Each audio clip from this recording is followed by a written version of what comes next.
Recently, I shared 14 of my best furniture flips, but I think this one is going to be the best one yet.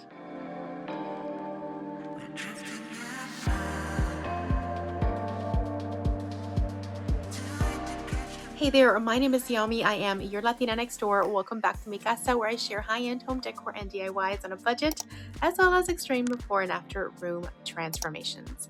If that's something you enjoy, please make sure to hit like and subscribe so that you too can become part of the familia. And I'd like to thank today's sponsor, Cricut, for partnering with me on another video. You all have seen me use my Cricut maker for so many home decor products, and it really has so much flexibility when using it for your home. Now, if you're not familiar with Cricut, let me share a little bit about it. Cricut is a smart cutting machine that allows you to create personalized projects with hundreds of materials. All of your work can be done on their software called Design Space, which comes free with your machine. Here you can create your projects, and you can browse from hundreds of images and fonts available to you with just a click. Once you've created your design, Design Space will send you to your machine to cut. Qriket has so many products and accessories for any and all of your project needs, making those home decor and DIY ideas come to life with ease. I recently picked up this piece of furniture on Facebook Marketplace, and I bought it for only 50 bucks. It's a large and solid piece of furniture, and it had beautiful lines. And while the florals painted on were absolutely stunning, the design was just not for me. Lately, I have been really inspired by furniture that has that beach aged look, but also has like a raised stencil or texture on the front. And these can get quite expensive, so I thought I would try my own take on one of these pieces. Now, the first thing I needed to do was remove all of the hardware. I really like this hardware, so I am going to keep it just the way it is. I put them all in a little Ziploc bag so I would not lose the screws or the little knobs, and I gave everything a nice wipe down before I started painting. Now for this, I am creating a custom color with the colors Cake Batter and Layered Chocolate from DIY Paint. Cake Batter is this beautiful buttery yellow, and Layered Chocolate looks so yummy you want to drink it. So the first thing I did was take a small plastic container and add my layered chocolate, and then I added the cake batter. Now I wanted it to be lighter, and I wanted it to have those nice warmer yellow tones, so I did add more cake batter than layered chocolate. Now I did end up mixing two different shades in different containers to give the furniture piece a little bit more dimension, but this is what the base one looked like. I began applying the paint in long, simple strokes. I didn't want the paint to go all over the place. I really wanted those nice fine lines to shine through.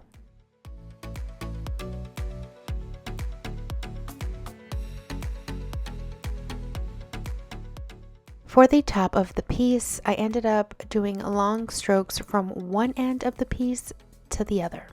And I would use my misting spray bottle to apply water and thin out the paint as needed.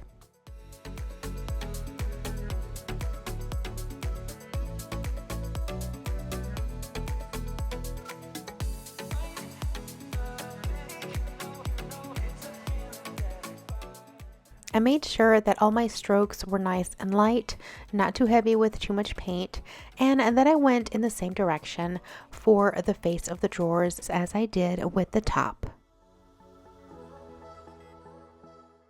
I did, however, paint the sides of the piece vertically.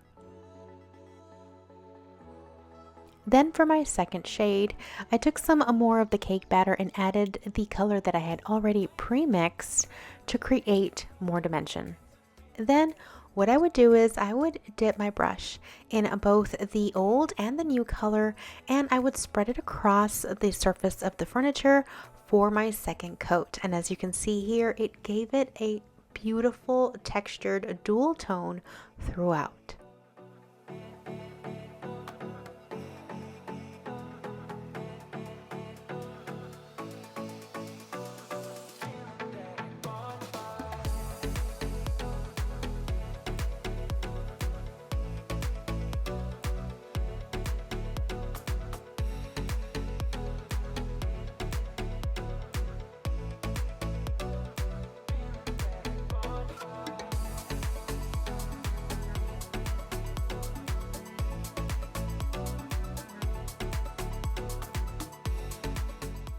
Now, while that was drying, I went over to my design space. And on your home screen, when you're in design space, you can select from so many different patterns. I typed stencil and look at all the stencil patterns that popped up already on design space. Now, if you like any of these, you can always select this little icon on the bottom right of each one and it will save it to your saved files. I already had one, so I clicked over and I went to go grab it. I picked this one on the right that has a beautiful continuous trellis pattern. And once you select it, it will go on your canvas. Now, I had previously measured the spaces that I wanted to stencil on the piece. So it was just a matter of changing the size of the stencil template to fit my space. So what I wanted to make sure was that it was the actual height that I needed, and I didn't want to spread it out too far because I kind of wanted a nice tight pattern. So what I did was I duplicated it. And that is as simple as copying and pasting it. I made sure that both of them were going to be as wide as half of the measurement of the whole space. So when I put both of them side by side, I get the completed size that I needed. I zoomed in to be sure that both of the borders were right at each other's edge. And then when I was sure of it, I selected both pieces and hit weld. And my two pieces became one continuous piece. Then I sent it to my Cricut to cut. I measured and cut my Cricut stencil vinyl to size.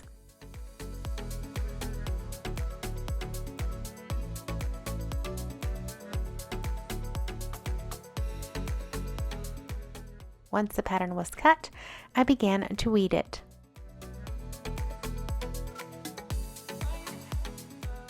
Now, because the stencil pattern was one continuous piece, I didn't even need to use the transfer tape to apply it directly onto my piece of furniture. And in order to get my raised texture, I decided to use spackle and began to apply it all over the stencil.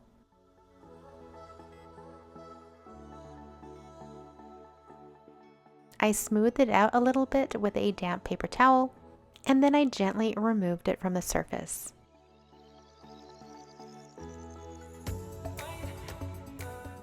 I repeated this for the rest of the surface of the drawers. And I came to find that applying it with my finger was a lot easier than using the spatula. Then once all the spackle was white, indicating that it was completely dry, I came in with my clear wax.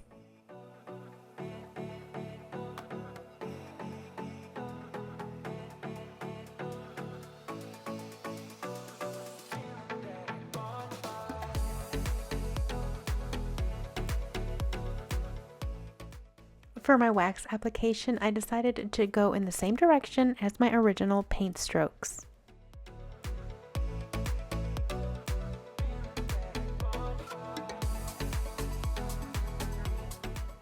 And as you add the wax, you can see how it brings out all of those different variations in color of the paint.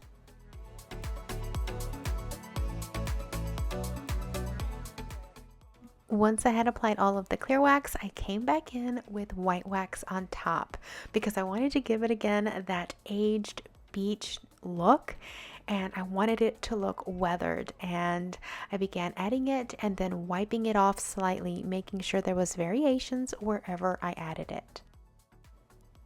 And adding wax with this brush and then wiping it away on the raised surfaces, leaving the nooks and crevices full of that white paint, really added to that texture I was looking for.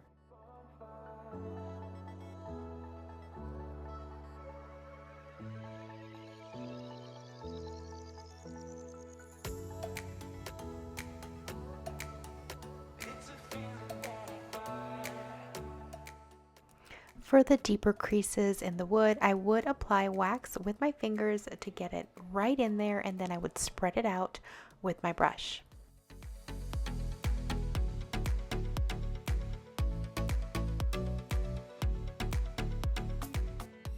And this part was truly fun. I added more white wax in areas than others, and you can always remove a little bit of that white wax if you put too much by just simply adding some clear wax back on to your brush and using it as an eraser. But I do love the variation that this gave the piece. When I was done with all the waxing, I let it sit overnight to cure, and the following day I came in with a lint-free cloth and began to buff the wax. This really makes the sheen come out of that wax and finishes the process of sealing it in. Now it will take a little while longer to fully cure, but just make sure you do not skip this step. The last step, of course, is to add the hardware back on. Alright, but before we see the final reveal, let's remember what this piece looked like before.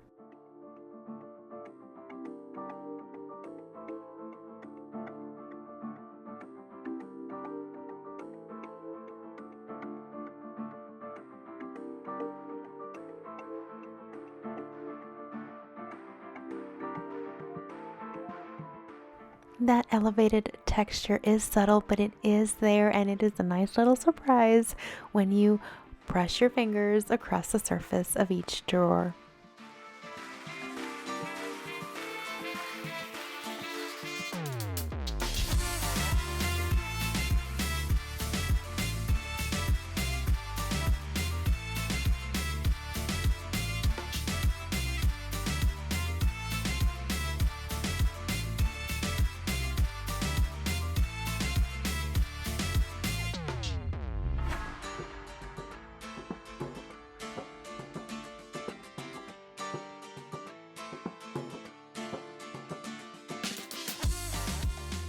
I really love how this turned out, and I hope you did too. If you did, please make sure to give this video a thumbs up and let me know in the comments below what you thought.